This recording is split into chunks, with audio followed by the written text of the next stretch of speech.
Biden's plan to fix Social Security.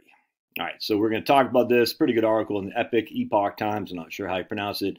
But first and foremost, Merry Christmas to one and all. Merry Christmas. It's just great to be alive for another Christmas. 53 years of Christmases for your old buddy Josh. And I love it, man. Love it. You know, all 6 of us are here today. My oldest daughter's boyfriend's with us. So we'll be eating here in about an hour and a half or so. Our Christmas dinner, and we'll probably watch some Harry Potter tonight. The whole crew, which will be fun.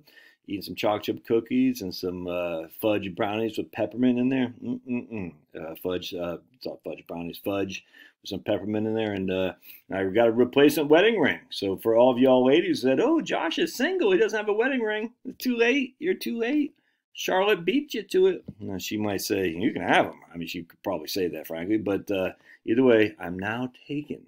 When I lost my wedding ring playing basketball with my sons, it went, to the, you ever play baseball when you're a kid and the ball would just go into the woods or the bushes? You're like, how could it possibly disappear?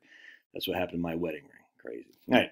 Anyway, so I was reading this. I figured I'd do a video here while everyone else is napping. And I just got done taking the dogs for a walk and feeding them. Again, the Epoch analysis, I just call it Epic, is epic. Right here, the good and bad of Biden's 4-point plan to save Social Security. All right, so let's talk a look about his plan. He wants to tax wages above $400,000 while leaving all earned income between $160,000 and $400,000 untaxed. As it currently is, any wages above $160,000 are exempt from the Social Security tax. I think Biden is not stupid. I mean, but Biden himself is stupid, I grant. He always has been. He's just a moron. And Jill is dumb as a rock, too. But they know at the end of the day, these people who are in that category from basically 200 to 500,000 are a lot of small business people, a lot of entrepreneurs, a lot of job creators right there for sure. That doesn't mean people making 750 aren't that, but generally speaking, between 200 and 500,000 you have a lot of self-employed people who are risking their capital to start a business and to employ people. And so I think Biden recognizes if we taxed everybody, the full brunt of the Social Security tax is not just 6.2, it's 12.4. Self-employed people, 12.4. That's a huge tax increase. I mean, it's huge. You go from literally 12.4 up to 160 to 12.4 on everything. That's a gigantic tax increase. Now, all it's going to do is have a huge effect on the economy, 100%, in a negative way. Well, no, it won't, and it won't rescue Social Security either. So I don't think they should raise it at all. But, look, this is just a proposal, I grant you. And it goes away to securing, because a lot of Americans are foolish. They think, oh, just raise the wage cap, eliminate the cap, it'll solve it. It's just idiotic, but that's, people also believe the minimum wage works. It doesn't, but that's okay. People have a right to be economically illiterate. It's just the whole idea of ban the cap and we'll solve Social Security. It's just not true, but okay. Shifting the measure from Social Security's cost of living COLAs from CPIW, which never makes sense, to CPIE. I talk about my book, which I don't have here, Relax and Retire. I compare CPIE to CPIW to CPIU, and CPIU is the all-encompassing one. And I don't know why we still use CPIW. I think it's like 27% of the population is CPIW, but be that as it may, it's certainly not elderly people. CPIE isn't that much in a bag of chips either. In fact, I don't know where my book is, but I talk about it, and you should get the book, by the way. All my books are in the link below. We compare the three, CPIE, CPIW, CPIU. Not a lot of difference between them, frankly. The issue with CPIE is it's still heavily contingent on housing costs. And housing costs for most retirees are minimal just because most retirees have their mortgages paid. It's just a fact, man. Now, healthcare costs is a bigger proponent of CPIE as it is in CPIU and CPIW, but I compare the three going back since the advent of CPIE, I want to say 86 or 82, I can't remember.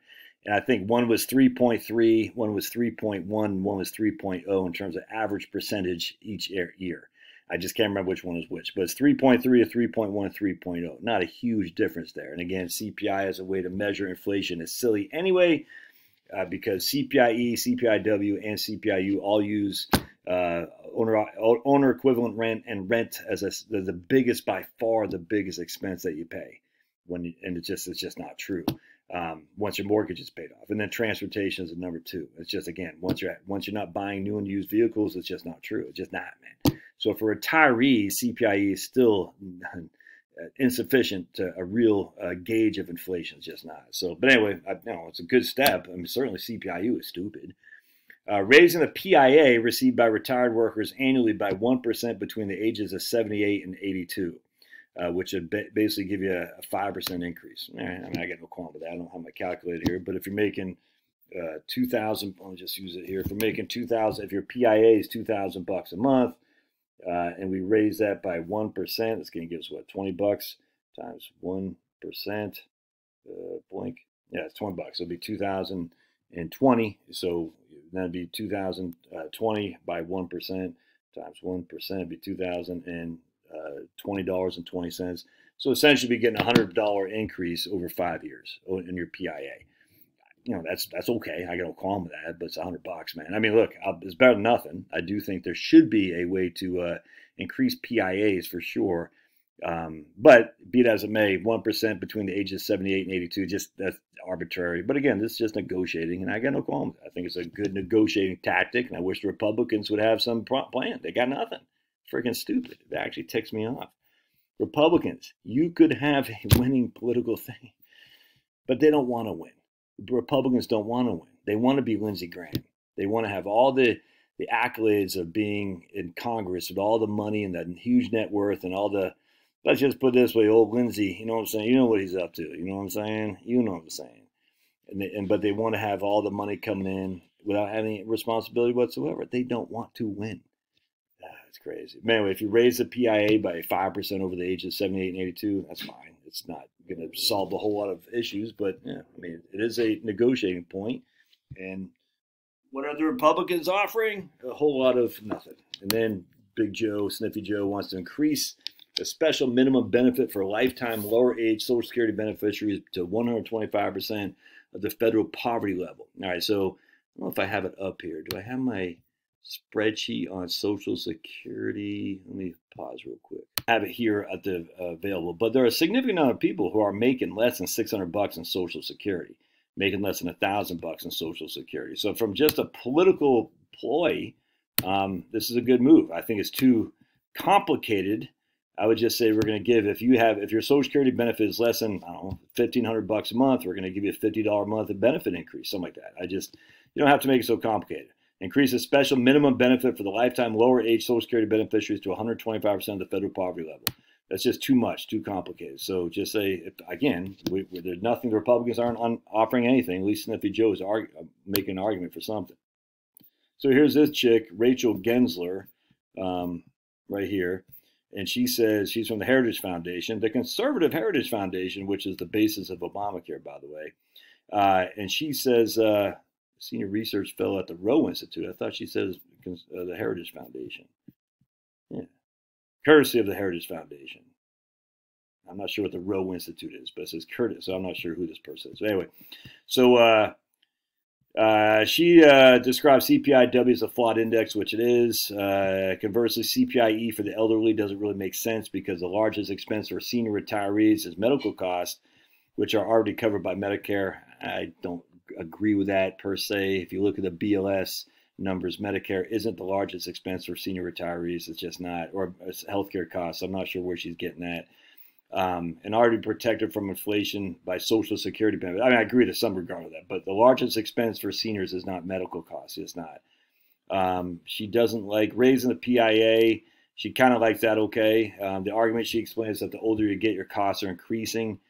However, while there's some correlation, particularly for healthcare costs, she notes that the odds are also better than those in this age demographic to have paid off their mortgage and eliminated other big-ticket expenses. Well, that's why we don't use CPI, Rachel, and hopefully you're saying that.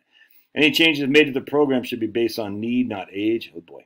No, it should be based on need. It should be, I mean, we're not freaking Marxists here. We don't teach according to his ability, to each according to his need. It shouldn't be on that. It should be, hey, you have X, we're going to give you X plus 50, something like that. It's just that simple, regardless if you need it or not. Under those proposals, they don't need millionaires don't eat up higher benefits in the system to keep as many financial resources as they can. Well, whatever, man. I get what she's saying. Why give But millionaires aren't getting $1 million of Social Security, Rachel. They're getting what, between $3,000 and $4,000. Okay. Whatever. Increasing a special minimum benefit, so she thinks it's a good idea for lower income earners because it's an anti-poverty program, and nevertheless, there are millions of seniors receiving Social Security who are still in poverty. And I don't have a problem with that. What she talked about raising, taxing the wages above $400,000, she falls right into the trap. She goes, it plays into the Democrats pay their fair share. It sounds like they're just going to raise tax on wealthier earners, but it's not going to cover the shortfall or even that much of an increased cost because it creates a donut hole in the interim. So earnings between 160 and 400 will not be taxed. The earnings over 400,000 will be taxed a full 12.4%, which is a huge tax increase. You're going to have the total marginal tax rate close to 70% in the U.S. if you look at a state like California. But see, you're giving it away. You're saying, let's just go ahead and get rid of the cap altogether as opposed to donut hole. I just say, no, the cap doesn't do anything. It penalizes higher earners. Most of those higher earners, a significant amount of them, are self-employed entrepreneurs who are creating jobs and paying already a heck of a lot of tax. I already pay 7.65, 15.3 on Medicare and Social Security. I mean, I make $100,000. I pay $15,650 right out of the gate. You don't get, that's not tax deductible. Half of it's tax deductible, self-employed, but that's right out the gate. You don't get to say my Medicare and Social Security tax $15,650, and I get to write some of that. I get to write half of that off, but the other half I don't get to write off. Does that make sense? So I'm already paying tax, man. And so you're going to say, oh, let's just, you make an extra $300,000 a year. We're going to tax another 15.65. Dude, that's a lot of freaking money, man. And a lot of entrepreneurs, I know you think they got money coming out of their heads, and they have nice incomes, but they're paying a hell of a lot of tax, and they're still acquiring debt for growth to hire people and all that stuff too. I'm telling you, man, getting rid of the cap isn't the elixir. Is that what it's called? That a lot of people think it is. It's just not. I would advocate against that. I would advocate actually increasing PIA if you want. I would certainly advocate making sure that if anyone's getting less than $1,500 a month of Social Security, we give an extra $50 a month right out of the gate. No problem at all. I think it's easy to do. Where does the money come from? Where does it ever come from? You see these F-16s out there that were given to Ukraine? 300 million bones. Yeah, so maybe we could cut back on that. Maybe we could cut back on the Department of Education. Maybe we could cut back on DEI administrators and Social Security and all this. There's plenty of places to cut. 5% across the board cut in all government programs except for Social Security. And we'll give Social Security a benefit, an increase of 5%. That's what I do. If I'm Donald Trump and I'm winning 2024, which he will, I'm saying 5% across the board cut. We're going to give Social Security beneficiaries a 5% increase. Done and done, dude. Watch the votes go through the roof. But defense needs it. Department of Education needs it. The CDC needs it. All these people have DEI programs. They don't need the money, man. It's all fake. Love your thoughts. Merry Christmas. We'll see you later.